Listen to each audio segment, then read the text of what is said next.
Hello, I'm Peter from the band Illumion and you're watching Live Prog.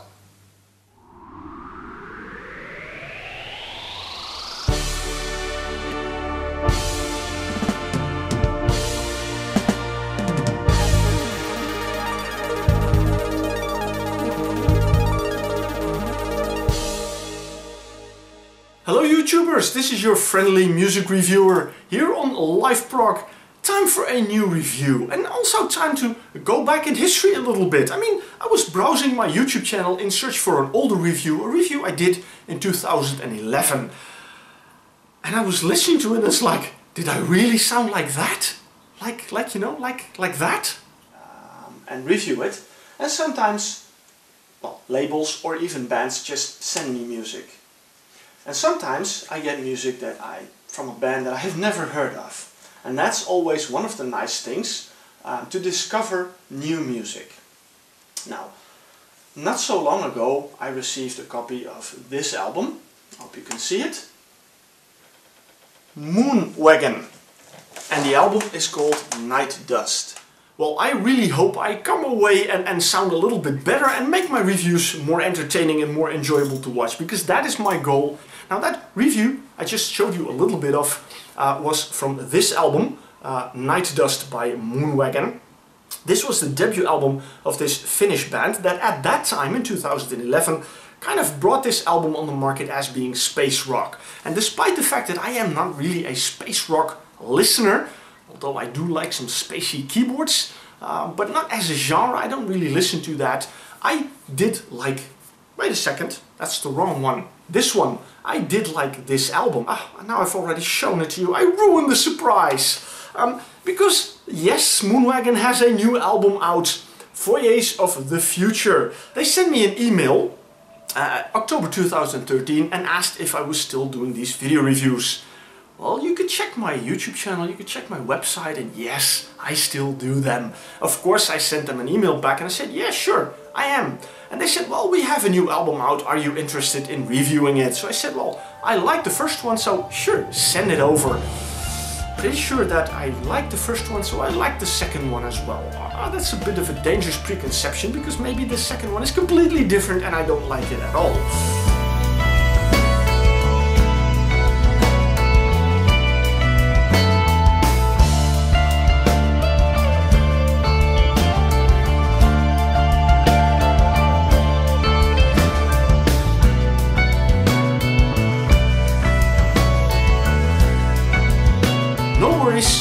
They sent me it, I listened to it and I really liked it. Although initially I listened to it on headphones on my iPhone and on my laptop and work, and I didn't like it. I really didn't. And then I came home and then I put this one on my proper stereo, and my first reaction was like, am I listening to the same album? Because I really like this one. It sounds completely different. So I don't know what it is, but it turns out that not every album is fit for example, an iPhone and these really small earbuds. So I enjoyed listening to this one on my proper stereo and I really liked it very much. I am really happy that it didn't sound like a sort of a continuation that the band did on Night Dust. They really explored the idea of instrumental, progressive, psychedelic rock a little bit more. They also moved a little bit more in technology, because back then in 2011 they only had a MySpace page. Now they also have a Facebook page, which is very nice because, you know, a little more interaction, a little more information, of course, although they still don't really have a biography or anything, so they still have a little bit of information about them. Well, the same is with the whole package. I mean, you don't really see that much. I mean, it's an empty cover, there are no tracks here. The same is with Night Dust, you know, there's nothing here. So they continued the whole format in the artwork as well, because in this case, if I take out the CD, there we have, I hope you can see it, there we have the track listing. 9 tracks, a little over an hour of music. And I take out the booklet, which is also cool because also on the Night Dust album they did the booklet as a sort of a poster. I'll unfold it and I'll show it to you. They have been a little bit creative with Photoshop, I guess. A lot of, well, there you go. I'm gone now. I hope you can see it. I guess these are the guys from Moonwagon. And this is the other side of that poster with a little bit more information on it.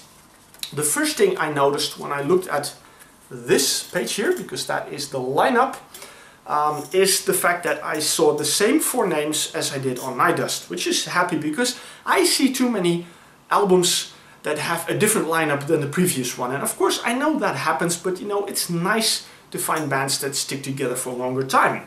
Unfortunately, that illusion was shattered when I visited the band's Facebook page, because there they say that Ami Hassinen, a keyboard player on this album, sadly is no longer part of Moonwagon, and they are now down to a trio. So what's left right now is Jani Korpi on drums, percussion and acoustic guitar and doing some voice.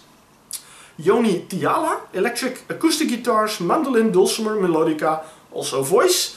And Janne Jilikorpi, bass, acoustic piano. These last 3 are the ones that remain, and they form now Moonwagon. So I'm curious what that will bring for the future. I really am curious if they will continue working and releasing new music.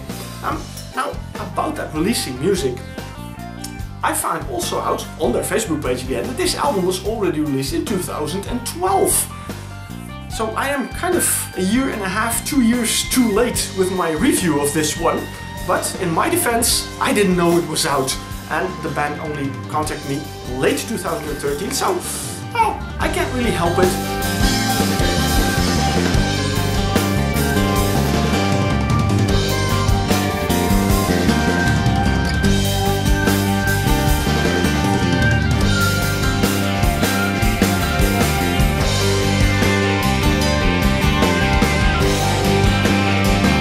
But then again, the most important thing is I have the album, I can share it with you now, because as I said, I really like Night Dust, and I really like this one as well. I like the whole mix that this band brings. It is instrumental music, and it's a mixture of rock, progressive rock, psychedelica, ambient, space.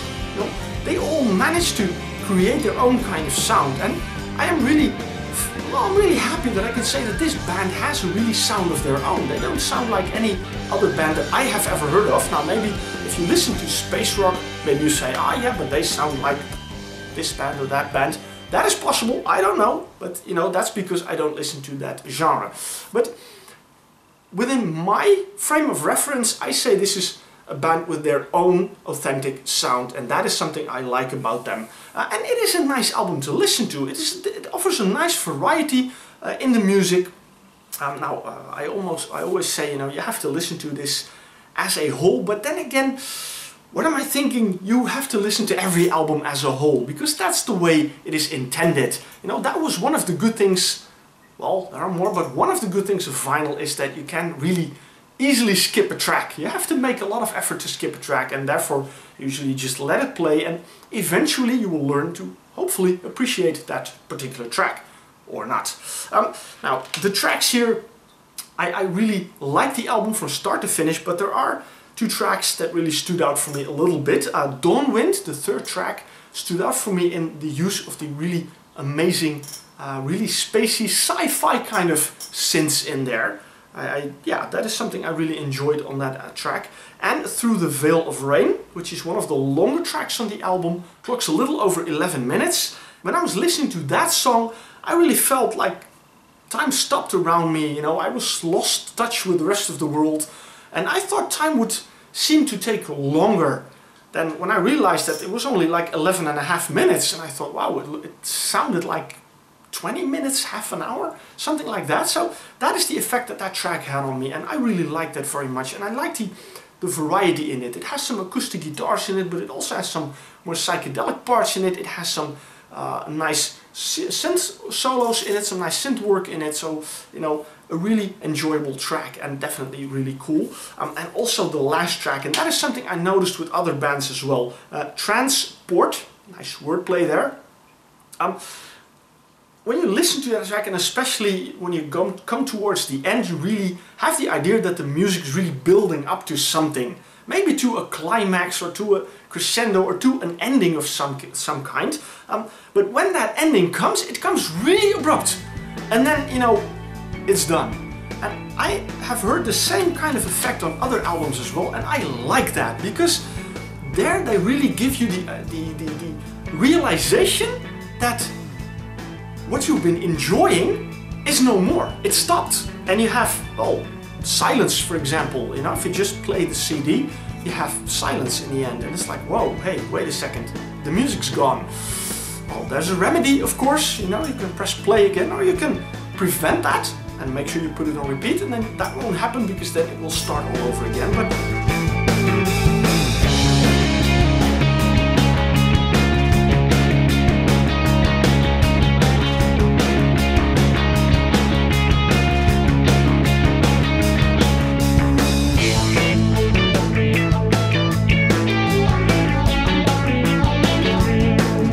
listen to an album, at least, you know, that is the reason why I listen to an album is I want to have a good time. I want to really have something nice filling my head. I mean, there's a lot of people that say that music can, I don't know, music has a big influence on people and on your mind, and I think music can help you become in a good mood.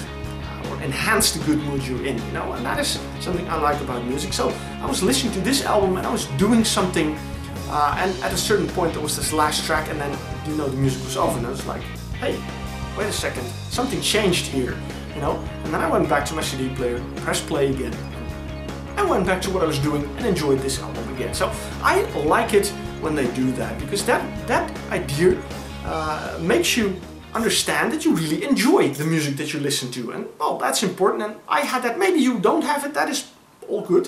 You know, it's my review, so I get to say that. Yeah, be careful. It's my review, my opinion. But you can voice your opinion in the comments below on my YouTube channel, and you let me think how you experience music, because of course I am also interested in that. I mean, music is something really personal.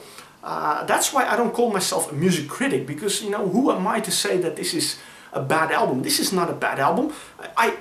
There's a matter of taste, that's something different.